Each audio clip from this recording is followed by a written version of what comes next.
सभी बच्चों का वीरू सर जीएस क्लासेस में स्वागत है। करंट की सीरीज में आप लोगों को फिर से हम नई नई तकनीकों से जानकारी दिलाएंगे। आपको बहुत बेहतरीन प्रश्न, कम समय में अधिक प्रश्नों को करने का हम लोग प्रयास करते हैं। ये करंट की क्लास होने जा रहे हैं भैया, जिसमें हम लोग बहुत महत्वपूर्ण प्रश्नों को लेके आए हैं। तो सभी बच्चे वीडियो को ज्यादा से ज्यादा शेयर करें, कमेंट करें और अपनी राय जरूर दें, ठीक है ना। सभी बच्चे जुड़ जाए भैया, ज्यादा से ज्यादा। बात करते हैं पहले प्रश्न की ओर। जैसे बात किया जाए, पहला प्रश्न कह रहा है बच्चा स्टैचू ऑफ नॉलेज। देखो बच्चा, बात किया जाए स्टैचू ऑफ नॉलेज के बारे में बात कर रहा है। और स्टैचू ऑफ नॉलेज जो है ये प्रतिमा है। और इस प्रतिमा का भैया बात किया जाए, प्रतिमा कहां पर है बनाई गई है, तो लातूर। लातूर कहां पर है बच्चा? महाराष्ट्र। महाराष्ट्र में क्या है?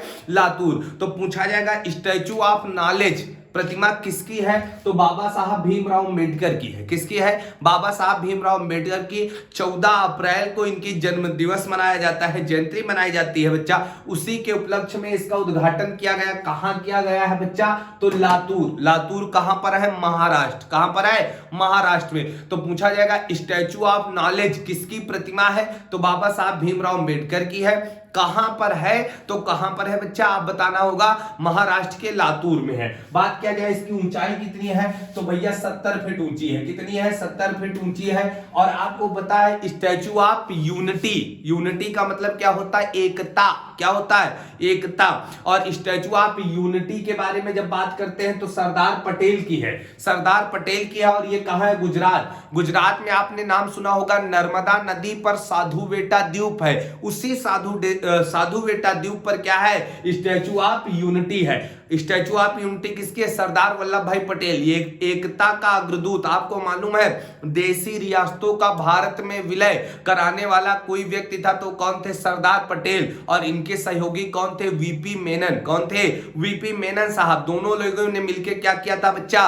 रियासतों को, देशी रियासतों को क्या किया था? भारत में विलय कराया था। इसीलिए सरदार पटेल को भारत का क्या बोलते हैं? बिस्मार्क बोलते हैं। जिस प्रकार से जर्मनी का एकीकरण बिस्मार्क ने किया था, उसी प्रकार भारत का एकीकरण करने में योगदान किसका था? सरदार पटेल का था। इसीलिए 31 अक्टूबर को हम लोग क्या मनाते हैं? क्या मनाते हैं भैया? कमेंट करके बता दो। इसीलिए इसको क्या बोलते हैं? Statue of unity. कहां है? गुजरात में है, पटेल जी की है।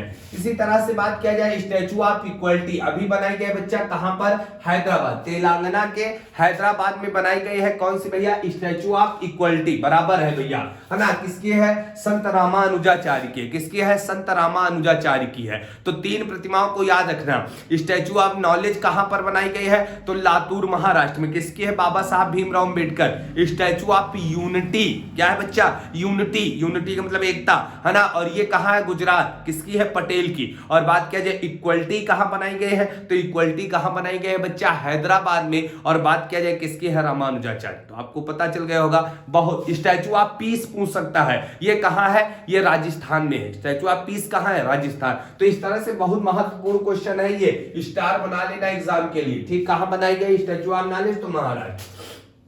अगला बहुत महत्वपूर्ण क्वेश्चन है प्रधानमंत्री पुरस्कार 2020। ये 2020 में क्या किया गया बच्चा? देखा जाए तो इसमें क्या किया गया है? प्रधानमंत्री पुरस्कार दिया गया है। एक योजना होगी, जो योजना का प्रदर्शन सबसे अच्छा होगा। कई योजनाएं भारत में चल रही थी, उन योजनाओं में जिस योजना का प्रदर्शन सबसे अच्छा होगा उसको ये पुरस्कार दिया गया है, प्रधानमंत्री पुरस्कार 2020। तो किस योजना को दिया गया है? उड़ान योजना को। ये पुरस्कार किस योजना को दिया गया है बच्चा?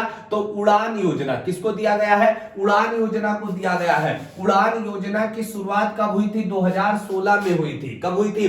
2016 में हुई थी। और इसका उद्देश्य क्या है? उड़े देश का आम नागरिक। उड़े देश का आम नागरिक। पेट्रोल महंगा होगा, कैसे उड़ी? प्लेन से उड़ी। कैसे उड़ी? जहाज से उड़ेगा। इसका उद्देश्य यह है जो भारत की गरीब जनता है वो एरोप्लेन में बैठ के क्या करे? घूमे फिरे। इसका उद्देश्य क्या है? आम जनता भी प्लेन में बैठ के क्या है? घूम सकती है। तो उड्डयन मंत्रालय ने शुरू किया। उड़ान योजना किसकी है? उड्डयन मंत्रालय की है। इसको कौन सा पुरस्कार मिला है? प्रधानमंत्री प्रधानमंत्री पुरस्कार मिला है। और पूछा जाएगा उड़ान योजना का संबंध किस मंत्रालय से, तो उड्डयन मंत्रालय। और उड्डयन मंत्रालय के मंत्री कौन है, ज्योतिरादित्य सिंधिया। कौन है, सिंधिया जी है। कौन है, ज्योतिरादित्य सिंधिया है, एमपी के हैं, पहली कांग्रेस में रहे, अब बीजेपी में आ गए और मंत्री बन गए। और प्रथम उड़ान इस योजना के तहत, उड़ान योजना के तहत जो प्रथम उड़ान भरी गई थी 2017 जनवरी के महीने में हिमाचल प्रदेश के शिमला से जहाज में बैठ के आदमी उड़े रहे। तो बच्चा इसमें क्या होगा, इसका मुख्य उद्देश्य मोटा मोटा ये देखा जाए तो जो भारत के आम नागरिक है उनको भी क्या हो भैया, किराया सस्ता किया जाए, जिससे क्या हो सभी लोग उड़ सके। तो आप समझ गए होंगे तो उड़ान योजना किससे है जुड़ी हुई, तो ये बहुत इंपॉर्टेंट है उड़ान योजना भैया, याद रखना, एग्जाम में मिल जाएगा आपको। अगले क्वेश्चन की ओर चलते हैं और बात करें, जैसे एक क्वेश्चन और पूछा जाता है, जैसे पूछा जाता है वायुयान वायुमंडल की किस परत पर उड़ते हैं, तो हमेशा याद रखना समताप मंडल में उड़ते हैं। क्षोभ मंडल पर वायुयान उड़ना पसंद नहीं करते हैं। पूछा जाएगा क्षोभ मंडल पर क्या वायुयान उड़ना पसंद करते, तो नहीं करते। कहां पर करते हैं बच्चा, तो समताप मंडल में करते, जहां ताप स्थिर होता है। अगले क्वेश्चन की ओर आते हैं, हनुमान जी की देखो मूर्ति ही मूर्ति जहां देखो वो बन गई है। हनुमान जी की 108 फीट, देखो 108 फीट ऊंची प्रतिमा का लोकार्पण किसने किया, तो मोदी जी ने किया। हनुमान जी की 108 फीट ऊंची मूर्ति का लोकार्पण किसने किया, मोदी जी ने। कहां पर किया, तो मोरबी, ये कहां है, गुजरात, क्योंकि गुजरात में आने वाला है चुनाव, ये लिए सब कुछ कहां हो रहा, गुजरात में हो रहा, तो गुजरात में किया गया। कहां किया गया, गुजरात में किया गया। तो हनुमान जी की प्रतिमा का लोकार्पण किसने किया, मोदी जी। कहां किया गया, तो गुजरात के मोरबी में किया गया। अगला महत्वपूर्ण प्रश्न चलते हैं भैया, 4 नंबर प्रश्न आज का, हॉकी विश्व कप 2023 अभी नहीं हुई, रात 2023 में हुई। और हॉकी उत्तर प्रदेश का राजकीय खेल भी है। और राष्ट्रीय खेल कौन है, हॉकी, मिठाई, जलेबी। चलो आ जाओ, इसी जलेबी न खाओ। हॉकी विश्व कप 2023 कब होगा, 2023। और इसका आयोजन कहां होगा, लिख लेना, हॉकी विश्व कप 2023 का आयोजन कहां होगा, भारत। और भारत में कहां होगा, उड़ीसा। भारत में कहां होगा, उड़ीसा में होगा, ये भी याद रखना। भारत में कहां खेला जाएगा, उड़ीसा। और उड़ीसा में एक स्टेडियम बना है, बिरसा मुंडा स्टेडियम। उड़ीसा में कौन बना है, बिरसा मुंडा स्टेडियम, ये उड़ीसा के राउरकेला में है। और आपको पता है हॉकी का सबसे बड़ा भारत में स्टेडियम कौन है, बिरसा मुंडा स्टेडियम। हॉकी का सबसे बड़ा स्टेडियम कौन है, बिरसा मुंडा स्टेडियम। यही हम की बार हॉकी खेली जाए, ठीक है ना।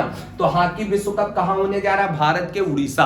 और उड़ीसा से याद रखना चिल्का झील है। उड़ीसा में कौन सी झील, चिल्का झील। खारे पानी की सबसे बड़ी झील कौन है, चिल्का झील। और मीठे पानी की सबसे बड़ी झील कौन है, उलर झील। उलर झील कहां पर है, जम्मू कश्मीर में है। और जम्मू कश्मीर में एक झील है जिसका नाम है डल झील। क्या नाम है, डल झील। 3 बातें याद रखना, खारा पानी तो चिल्का, मीठा है तो डल झील है। कौन है, मीठा पानी बात करेगा तो उलर झील होगी। और ताजा पानी करे, एकदम बटन दाबो, ताजा ताजा पानी, तो ताजा पानी कौन सी झील में, डल झील। और याद रखना डल झील में भारत का तैरता हुआ एटीएम बनाया गया। पूछा जाएगा भारत का तैरता हुआ एटीएम कौन सी झील में बना हुआ है, डल झील में। और डल झील कहां पर है, जम्मू कश्मीर में है। और किस बैंक का है, एसबीआई बैंक का है, एसबीआई बैंक का एटीएम है। बोलो क्लियर हुआ, समझ में आ रहा है ना। बहुत महत्वपूर्ण प्रश्न है भैया, समझ में आ रहा है तो कमेंट करके जरूर बताएं कि हाँ समझ में आ रहा है, ठीक है ना।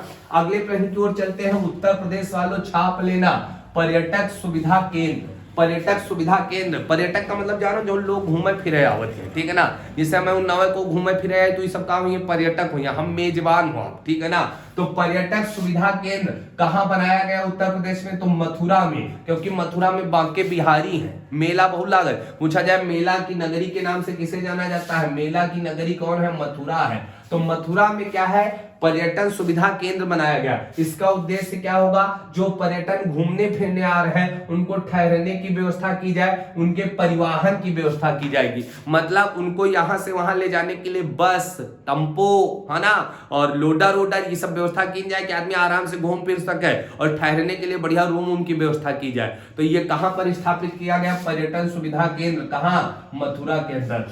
तो ये बहुत महत्वपूर्ण करंट की सीरीज थी भैया, डेली आती है ना। किसी कारणवश 1-2 दिन नहीं आई, लेकिन अब रेगुलर आएगी। सभी बच्चे ज्यादा से ज्यादा जुड़ते रहें और प्रयास यही होगा कि आपको ज्यादा से ज्यादा ज्ञान दिया जाए। सभी बच्चे चैनल को क्या करें, सब्सक्राइब करें और क्या करें भैया, शेयर करते रहें, कमेंट करके अपनी राय बताते रहें। जुड़ने के लिए सभी लोगों को बहुत बहुत धन्यवाद।